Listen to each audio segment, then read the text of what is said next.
Welcome back to the Metro on WDET. I'm Robin Vincent. Harmful algal blooms have formed in western Lake Erie for several summers now.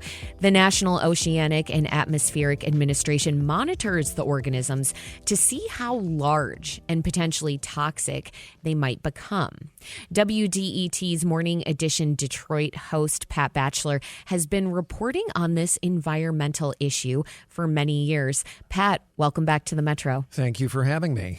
So first question, what is a harmful algal bloom? And also, I've been saying it wrong for many years. That's algae all right. bloom. Yeah, well, that's all right. I learned that lesson myself. But algal blooms are made of algae. And according to NOAA, the National Oceanic and Atmospheric Administration, these blooms form when colonies of microscopic algae grow out of control in certain bodies of water. Now, there are many kinds of algae, including seaweed, which is obviously much larger and visible and can also grow in the Great Lakes.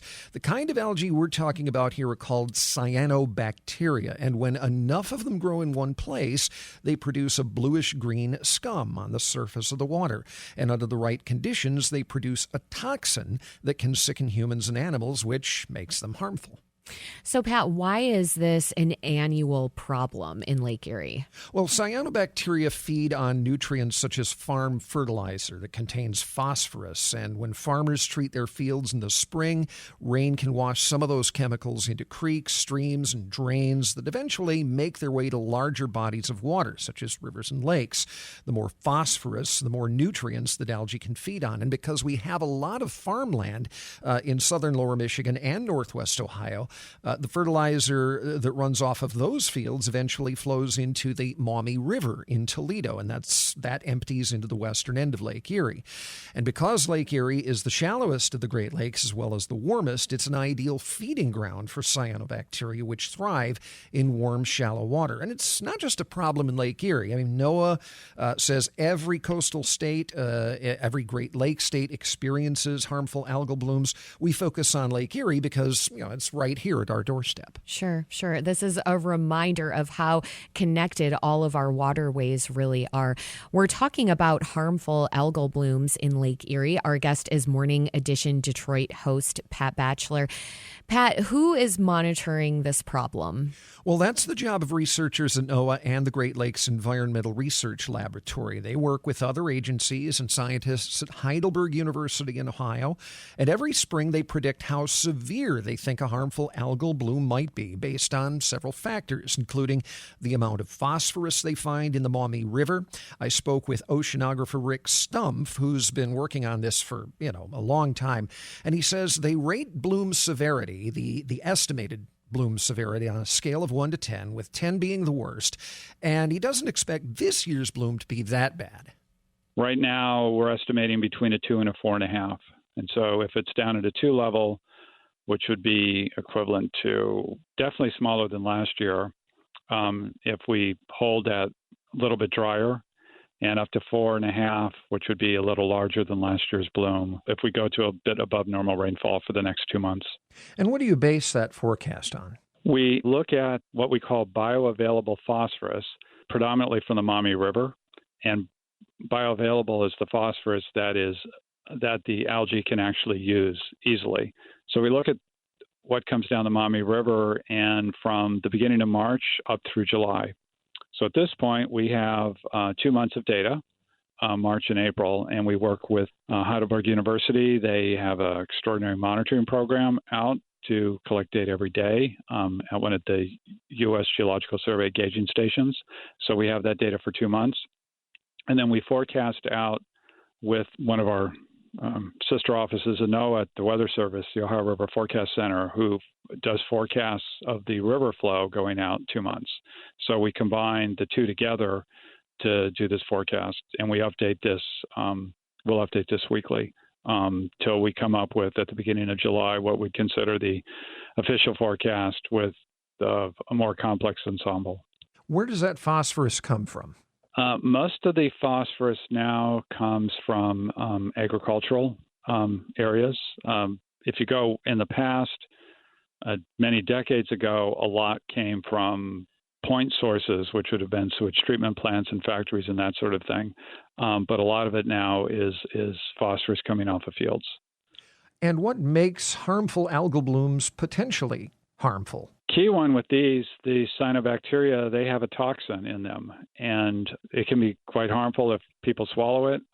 It will, in fact, it does unfortunately kill several dogs each summer somewhere in the U.S., so I can't emphasize enough, if you see a scum in a pond or the lake, please keep your dog out of the water. So it's a liver toxin, and there's an acute risk, but also there's some concern about kind of a cumulative exposure, and there's work going on that to see how that might affect people by getting exposed regularly. But that's the risk to it, is this toxin. Now, if I go to the beach anywhere on the lake, say Sterling State Park, for example, how can I tell there's algae?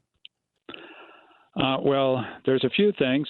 We monitor through the summer with satellite data, so we know where the bloom is, and you can check our page for location of the bloom.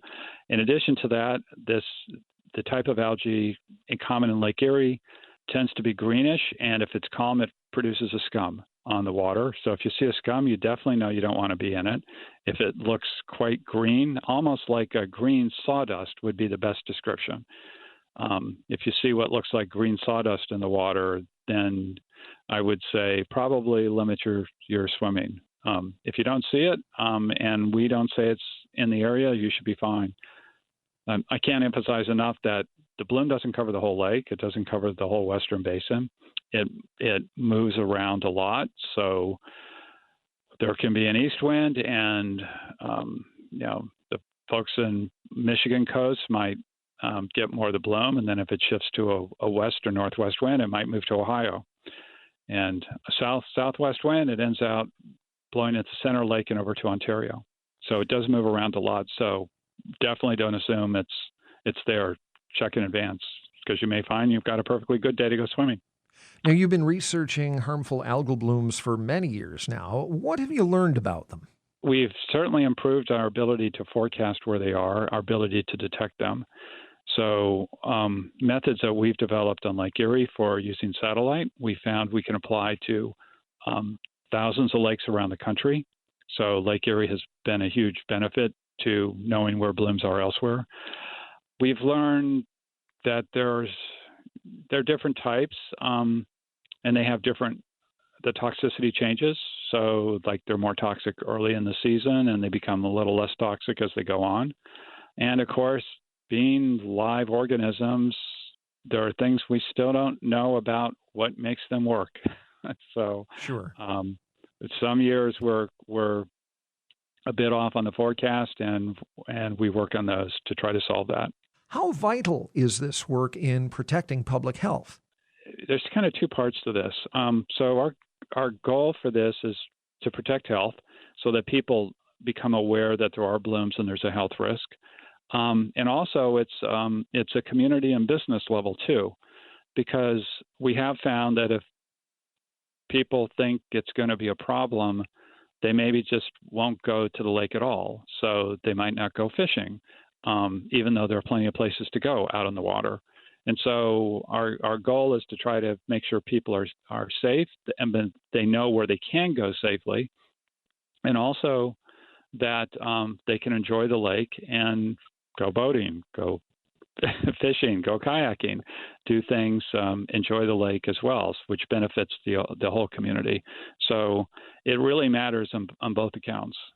That was Rick Stumpf of the National Oceanic Atmospheric Administration. Now, Pat, the Trump administration has made big cuts to NOAA, which also manages the National Weather Service. How have these cuts affected the effort to monitor harmful algal blooms? Well, it's a good question, because ProPublica published a story on that very question last week. Journalist Anna Clark, who also covered and wrote a book about the Flint water crisis, she spoke with some of the people who do this research and found that the Great Great Lakes Environmental Research Lab has lost a third of its staff since February, when the Trump administration began terminating probationary workers at NOAA and leaving vacant jobs unfilled. Clark's sources told her that spending limits have made it hard to buy basic equipment to process water samples and could even delay real-time data gathering. Now, the lab did publish its first early season projection for this year's harmful algal bloom last week. Rick Stumpf says they do expect to keep issuing regular updates and a more complete forecast sometime in June. And time will tell whether this work continues. Protecting the Great Lakes from things like harmful algal blooms and invasive species has had wide bipartisan support in Congress. Even Vice President J.D. Vance, when he was an Ohio senator, said that this work was important to the whole region. Whether he can persuade the president or Elon Musk to see it that way, well, we'll just have to wait and see.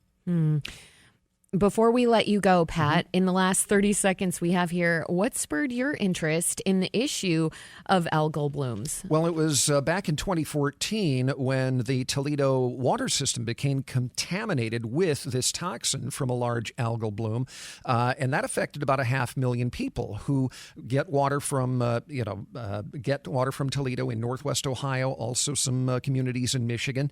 They had to shut the system down for 3 days, and it's just something that we keep an eye on every year. Thank you for keeping an eye on this. WDET's Morning Edition Detroit host, Pat Batcheller. And congratulations on the awards you picked up last night from the Detroit Society of Professional Journalists. Well, and likewise to you and Tia. Thank you so much. And your whole team.